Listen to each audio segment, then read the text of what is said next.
Shalom and welcome to 2 Minutes of Torah. This year is entitled Daf Yomi Yevamot Bet Amid Bet. The Mitzvah talks about, the Gemara talks about the Mitzvah Midoraita of Pru Urvu.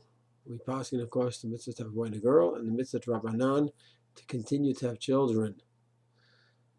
What exactly does this mean? Not simple at all. The person has to just continue chayav, and then what? About how many kids, parnasa, health, what are all the factors?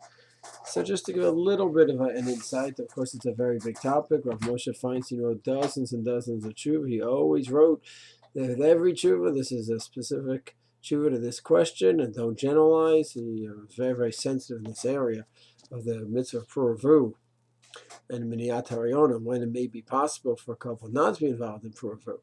So the Shulchan Aruch writes then in Even Haezer Aleph, of course, have Mitzvah Pru Urvu. Then in Halacha, even though one fulfilled Pru Urvu, he cannot be alone. He has to go ahead and marry an Isha Baspanim.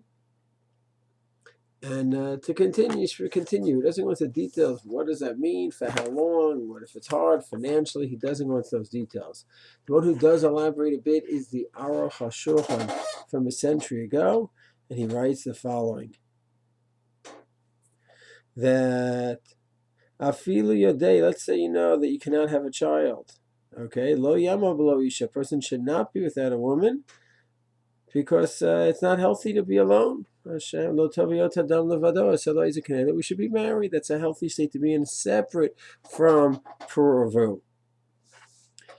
And he says, I know of Gedolim, he spoke about a century ago, where they're older already, and they didn't get remarried when their wives passed away. The question, of course, is why not? The Mitzvah Midrabanan, they continue to be married. So maybe they don't have the Mitzvah of Pru Urvu. Maybe that's not realistic for them. But to be with someone, they're supposed to be with someone Drabanan, to be married. Ve'ev shalom, but they came in the ain din zemin Torah, the lo tova yota adam levado. It's more of an asmach. That's not a mitzvah. So then it's not an absolute chiyuv. It depends on the person. If it's to continue to be married because of Toviyot Vado, it's a proper thing. For Pru Urvu, it's a proper thing. Hirurim, to avoid hirurim. So these are all important factors, but the Aruch wants to say it's not a black and white chiyuv, and therefore there are the other factors that can be taken into account. The Aruch Hashulchan goes on, and he writes that regarding Pru Urvu Drabanan, someone who's old enough, who could still have children, even there are a lot of different factors involved. And he writes that one factor could be she'im yisa isha barbanim. There could be fights, there could be issues, there could be parnasa issues in the family.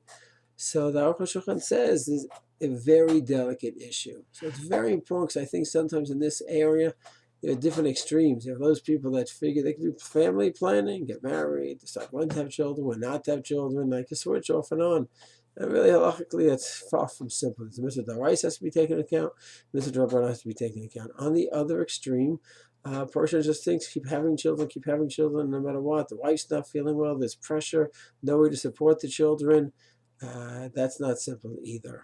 Hashulchan makes that clear, that parnas is a factor as well. The bottom line is, like any mitzvah, there's a deraisa d'Rabbanan. I want you to talk to the Moradas, his posek, to discuss the situation and see if it's appropriate to continue, it's appropriate to wait, and case by case has to be discussed with a posek. Shalom.